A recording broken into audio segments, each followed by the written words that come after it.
அதே போல கமர்ஷியல் சிலிண்டரும் இடைஞ்சல் இல்லாமல் வரணும்.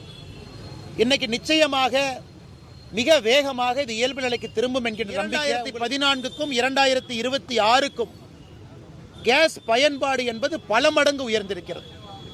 இன்னைக்கும் 60% நாம் இறக்குமதி செய்துதான் மக்களுக்கு பெட்ரோலியம் பொருள் கொடுத்துக்கிட்டு இருக்கோம். அதனால் பொதுமக்கள் யாரும் அச்சப்பட தேவையில்லை. மிக விரைவில் இயல்பு நிலைக்கு இது வரும். நம்முடைய அரசுக்கு இண்டிவிஜுவலா ஒரு ஸ்ட்ராட்டஜிக் பெட்ரோலியம் ரிசர்வ் ஒரு அரசும் வச்சிருக்கு, நாமளும் வச்சிருக்கோம். பாரத நாட்டிலும் மெங்களூர் போர்ட் உட்பட நாம ஸ்ட்ராட்டஜிக் பெட்ரோலியம் ரிசர்வ் கையிருப்பு இருக்கு. அதனால் யாரும் அச்சப்பட தேவையில்லை, பயப்பட தேவையில்லை. அதற்கான எல்லா பிரச்சனைகளையும் களைவதற்கான முயற்சியை மத்திய அரசு எடுத்துக் கொண்டிருக்கின்றார்கள் என்கின்ற செய்தியும் இந்த நேரத்தில் பத்திரிகை நண்பர்கள் மூலமாக நான் தெரிவிக்க கடமைப்பட்டிருக்கின்றேன்.